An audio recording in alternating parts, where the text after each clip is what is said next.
is. Now it should be showing up. I don't know why this isn't why it wasn't working. So sorry about that. I'm going to edit this part out of the video. So now we have this Jupiter Gandantha, and it's now moved into Scorpio. So the Jupiter Gandantha is now in Scorpio, and it was in Sagittarius before, and we saw the fiery, explosive stuff, and I said I'm going to keep up with it and keep looking and track it and see what happens when the Jupiter Gandantha goes into Scorpio. One of the things I said, those who have been watching realize that I said I have a feeling we might get a lot of flooding and that kind of thing in the next, couple weeks or a week or so.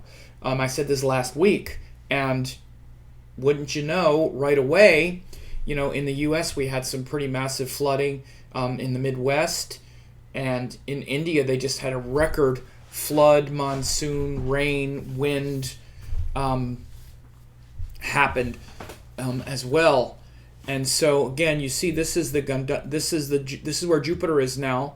It's right in that it's in the Gandantha, but it's in the Scorpio end of the Gandantha rather than the Sagittarius end, because Jupiter was over here.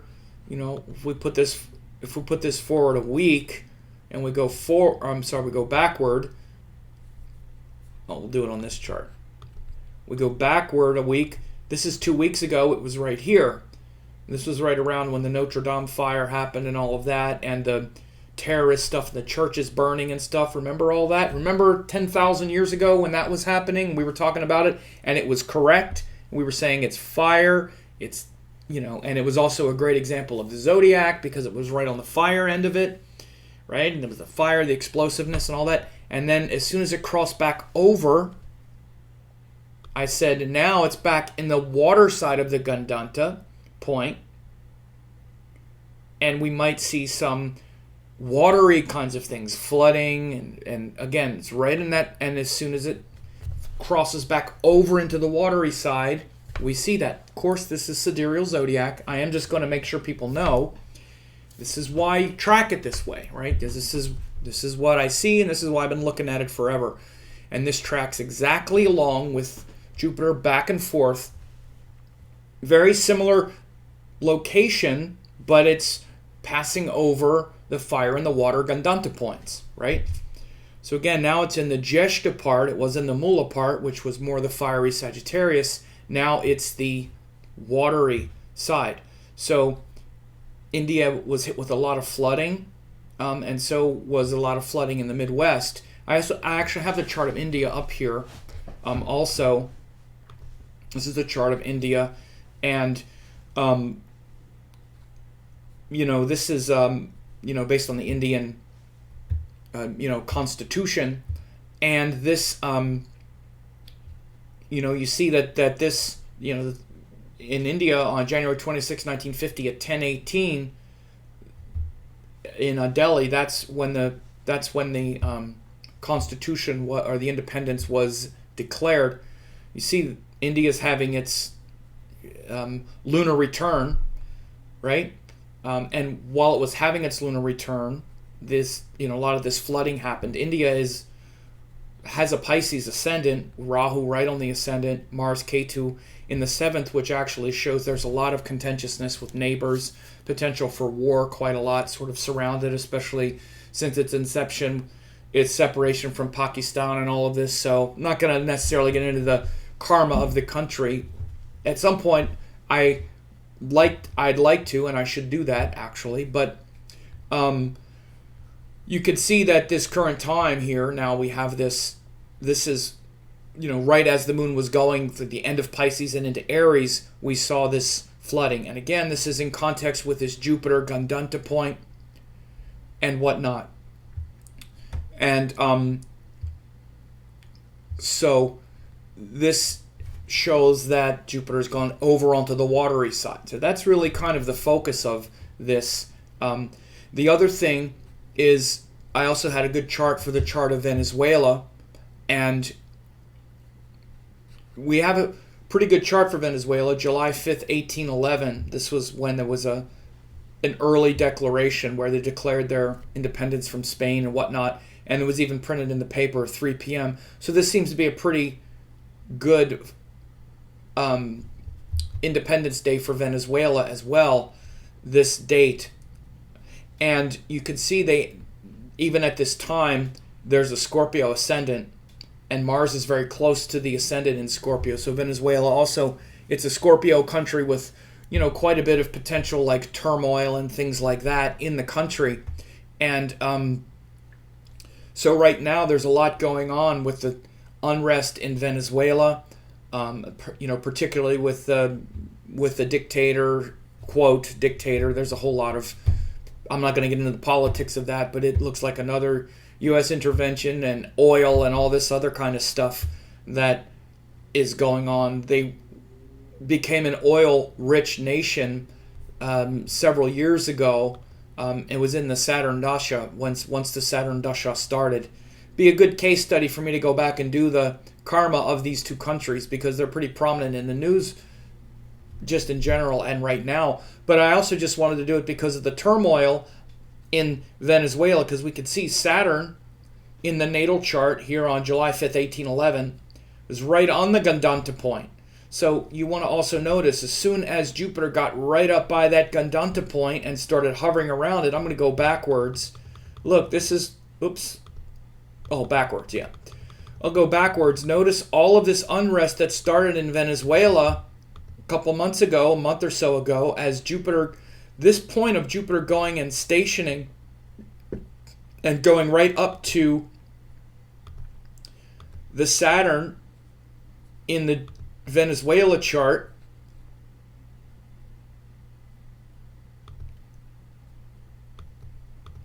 This is April 6th. Okay, and then it turned retrograde at 12 minutes of arc.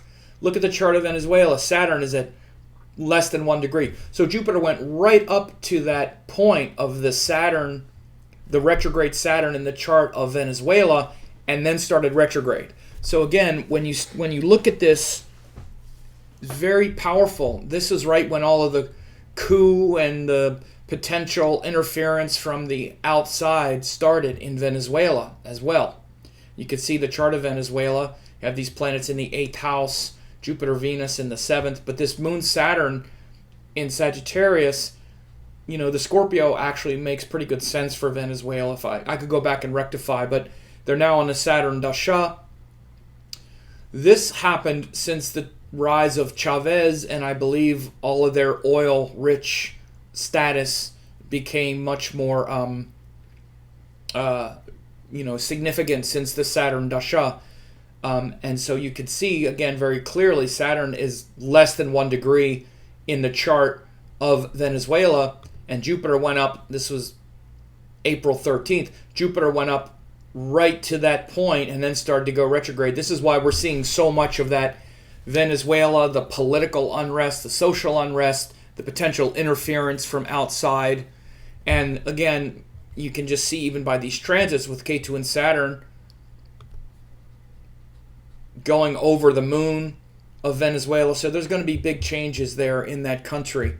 I think it's unfortunate, but I have a feeling there's going to be some worse military incursions in that country. Again, especially as Jupiter continues to go retrograde and then goes forward again, you see it's a Scorpio ascendant, and at least Mars is also in Scorpio pretty close. We see to have the Venus-Jupiter here, and the next cycle, right now in the sky, if we go forward to where we are right now, we have Mars has gone over all those planets in the 7th house, or it's right up to the exact degree of those planets in the 7th house right now in the Venezuela chart. Look, Venus is 25, Jupiter's 29. Look at where Mars is in the sky right now, 28. So Mars has just gone over all those planets. If we go back a week, this was last week, Mars was at 24 in the sky, and the chart of Venezuela, Venus is at 25. So since this time last week, this is why we saw this past week that unrest, this resurgence in the unrest in Venezuela, because Mars went over that Venus, and now it's going up to the Jupiter as well in the chart of Venezuela. And again, this makes a very strong case for this ascendant being accurate and this being a good chart to look at, because the 7th house of the chart of a country has to do with the people in the country. So again, we can see that the people in the country, there's a Venus-Jupiter vibe with the people, right? So this could show, very, creative, artistic culture, very, very much about nature and beauty and things like that. The Venezuelan people, you would say. I've known several people from Venezuela. It's very interesting to describe it that way. Jupiter is about faith and spirituality, and Venus, of course, creativity and things like that. And so Mars going over it is showing the unrest in the country right now, with Mars going through that 7th house. So we can see that in their country. And again, but we also have Mars in the 1st house, which shows that there could be a lot of change and unrest and fighting from with the government at the people. So and again, the other thing, and one of the main reasons I wanted to do this quick video is because of the of this Jupiter moving into the Scorpio side of the Gandantha, which is the water part. Remember a couple weeks ago, all the fire, explosiveness, we had some of the shootings, we had the Notre Dame fires, the church burnings, and all that stuff, a lot of that burning stuff. I said then, watch and see, now it's going to go into Scorpio, and we could see some water catastrophes, right? We had an airplane go into the water yesterday as well, right? By the way, airplanes are Jupiter. There was an airplane that went off the runway in Florida, I think, and then went into the water, right? Didn't blow up, which you would expect with the fire. It was water. So notice this. Again, this is why the reason I put this feeler out initially and said it is because I was going to follow up. So now I'm following up. Didn't take long. Flooding in the U.S., massive record flood and hurricane in India.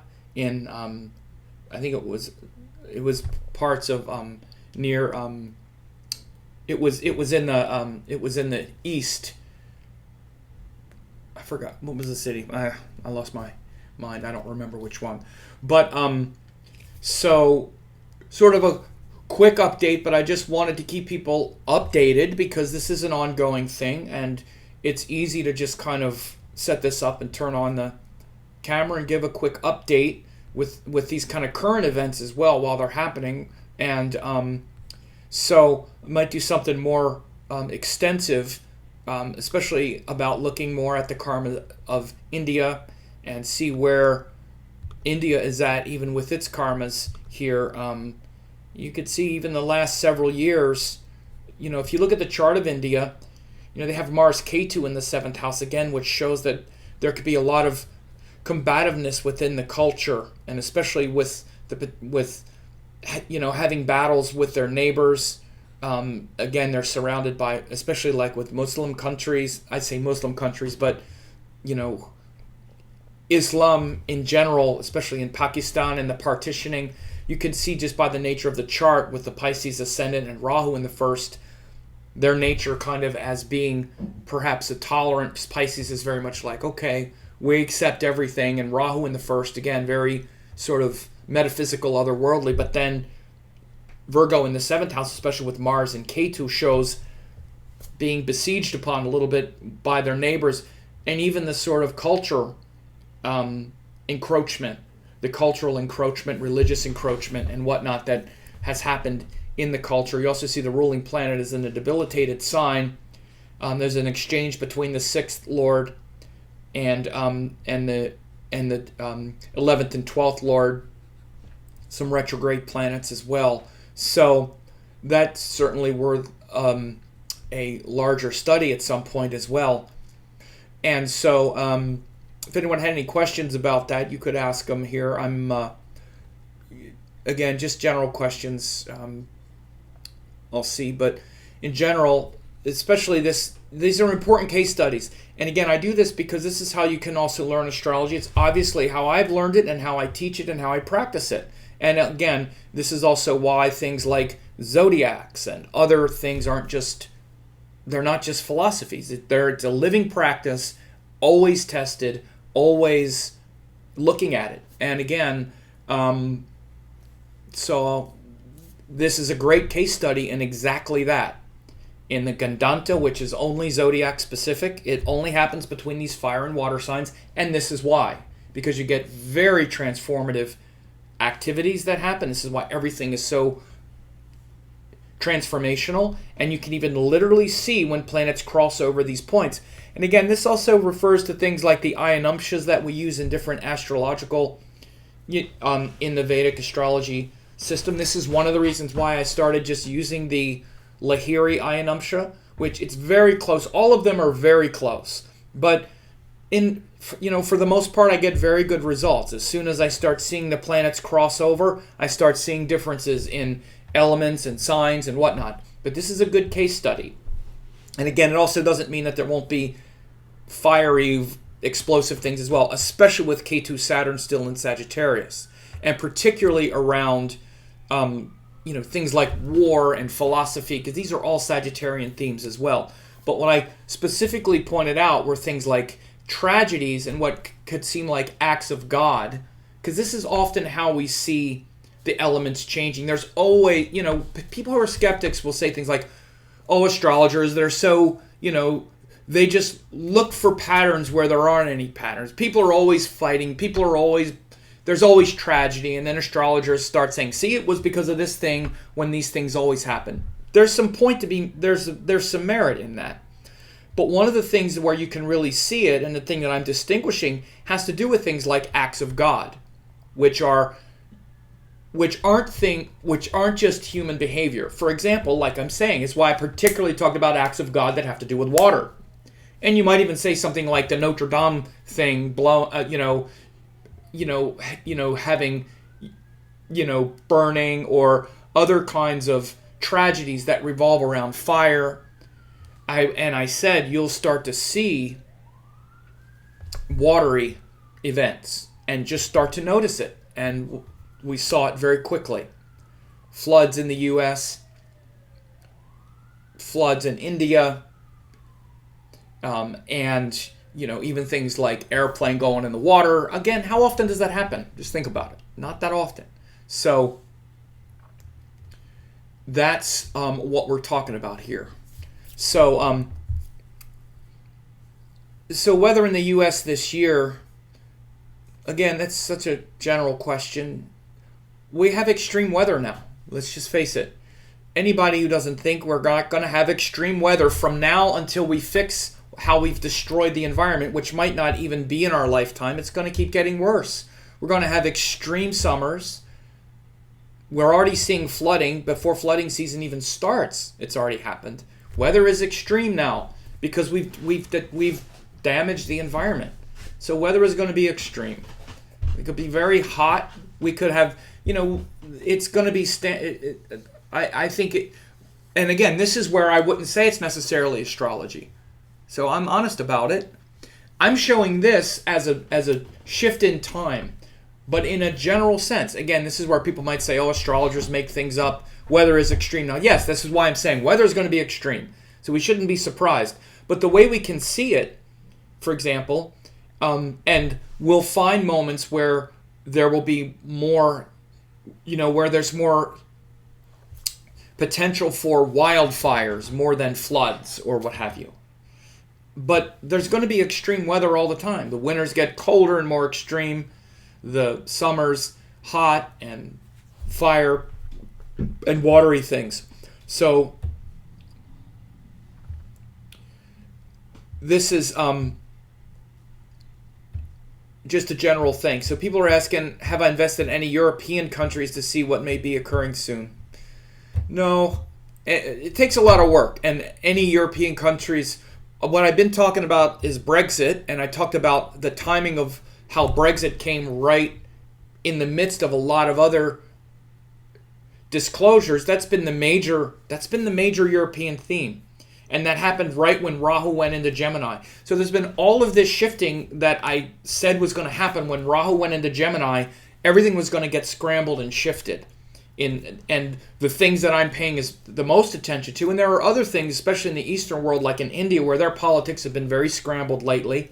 But what happened immediately is we had that sort of Mueller report, and now the grappling and the fiasco around it, and the whole kind of thing that blew up right when Rahu went into Gemini. Right at the same time, the Brits also, decided to put Brexit off again, but that shifted the whole conversation again. Now it's a whole other new reality again. Then we started seeing, a lot of other geopolitical things work out. It takes a lot of energy to look. So people saying European elections, end of the month. So Europe is a continent. What are the elections? Again, I don't know. And no, I haven't looked into every single thing. You know how much time it takes. You have to find a chart. You got to look. You got to research the background. I haven't done that. I live in the U.S. I'm very aware of our political situation and then other, news of the world. So I haven't. But again, if people want to help me do things like that, they could do it and let me know. And actually do some research too of some charts and let me know the background, and maybe I'll look at it. And I'm not trying to be droll. It's just this kind of stuff that I do is kind of my spare time thing that I just decide to share with people because I want to share and I want people to learn. I want people to see how it works, and hopefully it can be helpful. But I actually have a business too and work, and I dealt with, I had 4 readings yesterday, so I'm a busy guy. So it takes a lot of time to research a lot of these things. This was at the top of my mind because I've been noticing these things for the last few days, and they play into what I hope people notice, which is all of these Gandantha energy shifting and the unstable energy moving from fire to water. And I said, notice this, and it starts happening. So I'm like, okay. And I also looked at Venezuela because I knew there had to be something big with Venezuela. So I actually researched and looked to see if we had a good chart for them, and we do. And lo and behold, notice exactly what's going on in their political life and with this coup and all this other stuff going on, where they're in danger of being invaded by a foreign country and having their government toppled and this whole civil war perhaps. And you can see very clearly Mars going through the 7th house of their chart. Their chart, Scorpio, Jupiter just went and hovered right over all this place where all that energy is. And by the way, Rahu, this is the transit chart right here as well. But, Rahu and Ketu are right in this axis where most of their planets are. And they were born near the full moon. So again, I'm looking at major hotbeds. Like, for example, if we started having some German politics blow up, then I'd start looking at it. I noticed Brexit because it's all over the place, right? So I look at stuff when it starts to blow up, not just have you generally looked at. I don't have time to just make predictions about any country doing something. I'm just not that interested in it either. So I can see the main trends happening with the main things we see, the main stories of the world. So that's what I wanted to say about that. And anyway, there was another story that I didn't want to forget. There was a big world news story. And again, I'm looking at world news stories because they show the overall energy of people trapped in a cave or something like last weekend or something like that. And again, that's also very much about Scorpio, because caves are very much about Scorpio, Saturn, and Capricorn energy. So that's also, they were worried that they had to get them out of that cave, and they did wind up getting them out. But again, anything has to do with caves because Scorpio lives in holes. So again, one of the things that I really notice is, and this is what you can do as well, is notice what's, again, I say what's in the news, but like what's in the air, like what's the feeling going on. Oh, I also mentioned things. This is the other thing I wanted to talk about. I also mentioned things when I said that Jupiter's going to go back into Scorpio. I even said it. I said, so I wouldn't be surprised if you also, in a political sense, start seeing a lot of secret meetings getting arranged. I wouldn't be surprised if you start seeing some secret meetings happening and some things behind the scenes that aren't so noticeable. And very quickly, actually, I don't remember whether it had been announced yet or not, but it either had just been announced or it was announced very shortly after Putin and Kim Jong-un had a summit. And we just found out in the U.S., Trump and Putin just had a long conversation. A lot of behind-the-scenes, back channels, deals perhaps being made, which is very much Jupiter in Scorpio, not in Sagittarius. Sagittarius is outward-facing. It's external. It's fiery. It's boom. So you see things changing and blowing up that you notice, that you see. Scorpio is different. Again, it's a different element because it's watery, but it's also things like caves. Somebody went into a cave and now they can't get out. You're inside something. You're stuck. It's behind the scenes. So it's also to give you an understanding of how to translate these energies beyond just some rational form you might be looking for.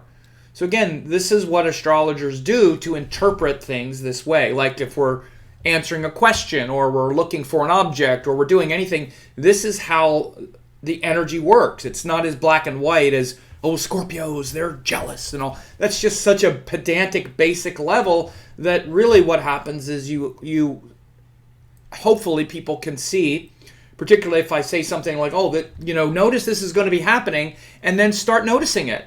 Start noticing, I notice now all these tragedies there's so many tragedies now that seem to revolve around water. All this destruction seems to revolve around water. And by the way, I also made it because it's not over. It just started. Jupiter just went retrograde in the Gandantha point now. Start noticing the water issues. Notice how we might have some flooding and devastation and more so than usual. I think the Mississippi at some point overflowed its banks in the U.S. There was big flooding in the Midwest. These are devastating events to those people that are involved. And, of course, on a personal level, it's also emotional stuff.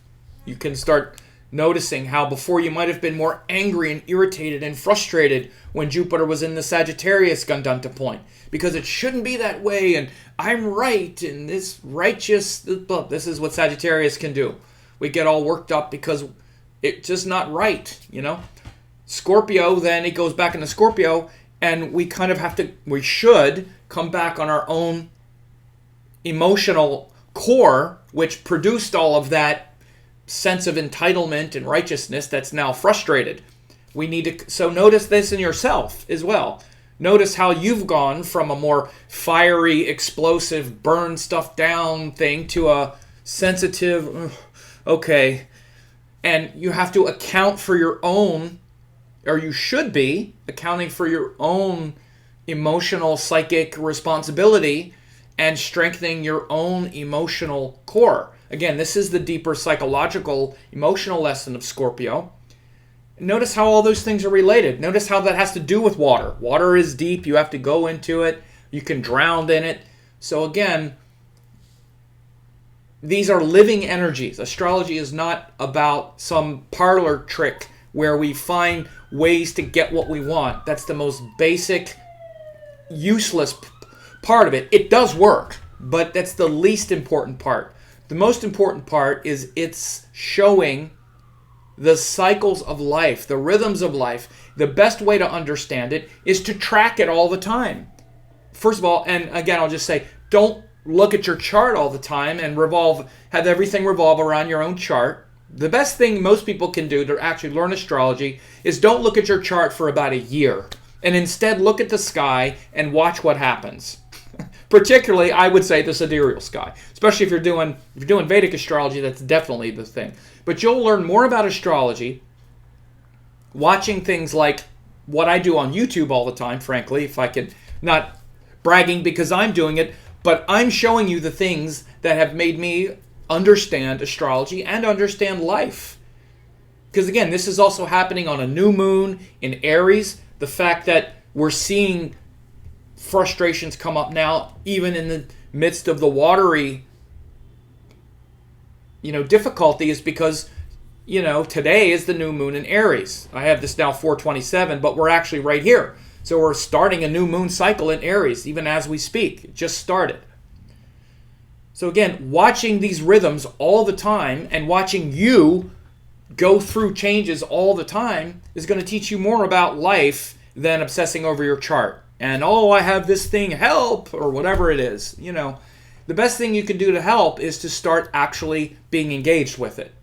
The living sky, right? And this is why I've been doing this for 20 years. This is why I understand what I'm saying when I'm talking about astrology, because I see it all the time playing out that way.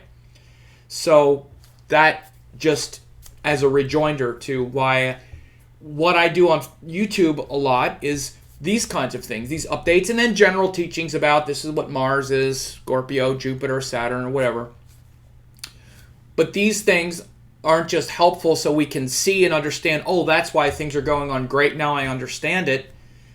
In a larger scheme, that's the way you can best learn astrology, is to notice what's happening all the time, because that's also the shared karma we all have. No matter who you are or where you are or what your chart is. Again, we focus so much on our own individual chart. And your individual chart has less to do with your interactions with other people, because we're all being influenced by the same things. And whatever your chart is and the other people's chart is, in any given moment and time, we're being influenced by this.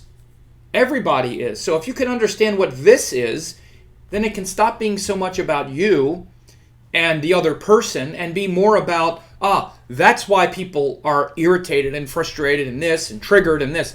And you'd be shocked at how much 90% of the stuff that trips you up has nothing to do with your individual natal chart. It has to do with how you are responding to the moment. And by the way, you already know this. You already know this in a general sense. Yeah, I'm this way and this way, but for some reason I got triggered. For some reason, why is everybody so blah blah today? You can't call yourself an astrology student, a serious one, and never look at the sky, because that's how you actually learn it. You'll see why everybody is so whatever today. Right? Including me getting fired up because we got that Sun, Moon, Mercury, and Aries. I'm fired up. No, so anyway, just wanted to go live and explain some of this stuff. And by the way, those of you who are interested in studying, the certification course is getting, this is actually a big part of what I'm doing. By the way, those who are part of my member site also get these forecasts. They just got a forecast today based on each of the 12 signs. Again, it's not just in general, it's also this new moon, this cycle is totally different. If you're a Pisces, it's happening in your second house, which means it's a 30-day cycle where you're going to be focused on your values and your money and how respected you feel and all this stuff. Whether you know it or not, that's what's happening. Every 30 days, the cycle shifts. Every 15 days of that, there's a lunation cycle which aligns you. So there's literally like 24 major touch points of every year that you should be aware of. Again, that's why I do those updates, but if you're just hearing it in general, it's certainly helpful. But again, we're having this new moon in Aries, but like for me as a Gemini, it's happening in my 11th house. That's why there was just a question asked about my certification course. I'm just coming through the cycle of the 10th house, which was Pisces, and actually preparing for the course to come back out. That's how it affects me because I have Gemini rising. Now that it's this 11th house, the 11th house is about really putting things out into the public. So this is why I'm fired up and enthusiastic about actually starting the next level of the certification course here in the next couple weeks. And so you can look for that. But again, these are the rhythms of our life, whether we know it or not. And it's better to know it. And that's the easiest and the most rewarding and the most gratifying and the best teacher is the living sky. And it teaches us so many things, not the least of which is to stop obsessing on ourselves. Again, it's just a general life lesson, right? It's just Look at something bigger. It's not all about you. Astrology is the best teacher of that. Stop looking at your chart. Start looking at the rest. Start learning. It's a big obstacle to people learning as well because, again, they've gathered so much that just has to do with trying to understand their chart. They try to learn, and when you mention something that seems to refer to something in their chart somewhere, they're like, well, that doesn't make sense because I have blah, blah, blah. I'm like, okay, well, it's, here's the example. It's like a doctor who thinks that the only way to practice medicine is like, well, I can't cure someone who has had that disease because I haven't had it. I don't have that disease. So how can I ever practice medicine on someone? How could I ever do heart surgery? It's not like I've ever had it. Right? It's kind of like, so what?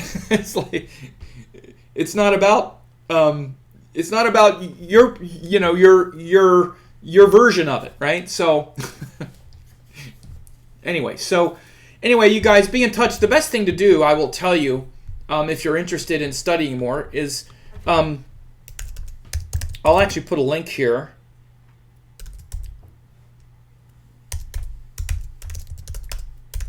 And you can go to this website, VedicAstrologyCertification.com, and actually you can join and just give your name and email address. Give your name and email address. The course has, I've graduated more than 300 people in the 6 years that I've been doing it. So it's very structured and laid out in a way that you can learn. I just put it in the link. I didn't plan on doing this, but there's so many people asking me, so I put it in there. But anyway, I appreciate, wow, 45 minutes already. Wow. So I appreciate people showing up here on Saturday and having a quick chat about this. I hope this was helpful. Sorry about the kind of clunkiness at the beginning, but I had a new screen set up and it wasn't switching. But anyway, guys, have a good weekend, and I hope this was helpful to understand the Gandantha, the shifting. Again, it's a very clear, like zodiac-specific kind of thing. Jupiter hovering between the fire and the water. Again, as soon as it went and crossed back over, just seconds or minutes, I said, watch, we're going to start seeing this, and we start seeing it. Start noticing. You'll see what I mean. Start notice. Unfortunately, I hope it's not a lot of horrible tragedies. I don't want that. And that's why I've also kind of downplayed a lot of those things too. But just notice how watery kind of things are in the news, and things that have to do with holes and Scorpio. It'll pop out. Again, notice even how the church is burning. And notice how churches burning. Sagittarius. They're churches. That's Sagittarius. Now it's like caves, airplane going in the water, floods, right? Very watery danger, right? Now, Jupiter's going to get out of that Gandantha point, but it's going to take a while. So we might see more of this in the next couple weeks, as it gets further away from that exact point. Yes.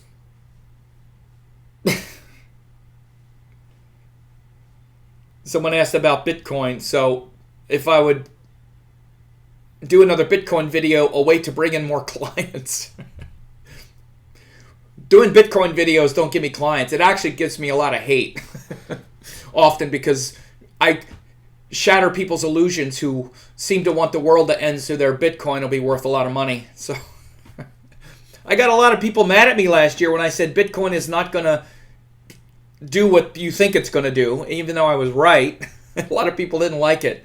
Oh, you're just part of the mainstream media or whatever. People are all lumped into these silos. But anyway, I will do another Bitcoin because Bitcoin is a sign. The things that made Bitcoin not as strong last year and showed its recovery is also very clear. It has to do with the nodes. So I will do that just because, we got a holder here. So that's cool. I never said that it's wrong to hold either, especially if you bought it. I will say this, though. I am going to say this. There were several very prominent astrologers, many, in fact, when I came out in January of last year, when Bitcoin had gone to 20,000 almost, and then it dropped to about 11,000, almost every astrologer I saw was saying, buy it, buy it, buy it. It's going to be worth $1 million. And again, I'm just say this as a caveat. It might be one day. I hear you, I hear you, I hear you. But at the time, I said, it ain't going to do much for a while. It's going to continue to tank. I have a video that was done at that time that said Bitcoin's going to tank. And it tanked. It went all the way down to below 4,000 for a long time. So anyway, I'm not saying one day it might not jump back up. But I'm saying at that moment in time, there were astrologers saying, buy it now at $11,000 a Bitcoin. And the people who listened lost a lot. They lost at least double. Because they bought it at 11,000 and it's now, good because it's barely holding 5. So, again, I don't give financial advice. And I even said, do not base any of this on, don't buy anything based on what I'm saying.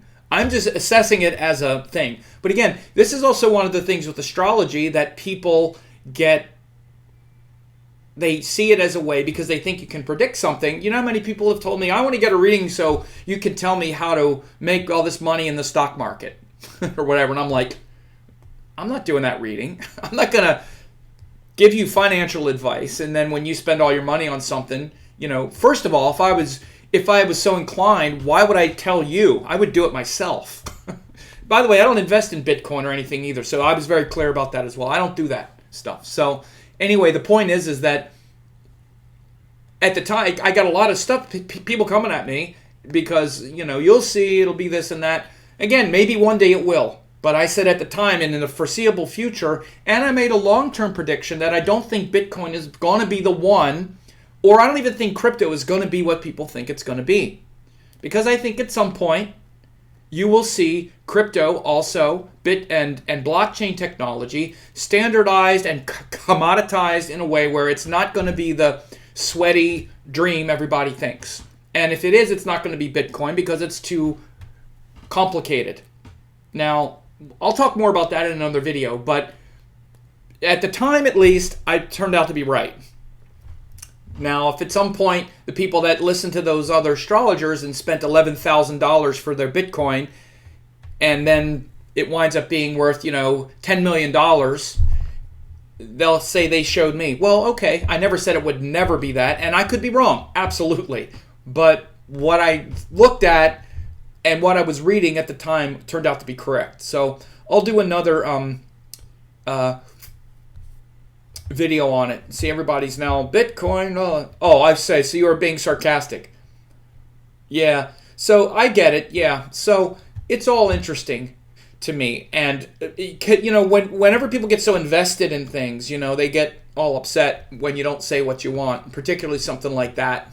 So anyway, guys, I'll do a Bitcoin video. I've been meaning to do it. Thanks for the reminder. I have a list of about 5 or 6 videos that I've wanted to do, and I've been combining them. I did one a few days ago that was about 3 different things: Akshaya Tritiya, New Moon, and something else. Because, they're sort of piling up. There's a lot of interesting things going on, and I'm actually really kind of slammed a little bit. But Bitcoin is one that I did want to do because I've had an ongoing update about it. So thanks for the reminder. And again, guys, have a good have a good weekend, and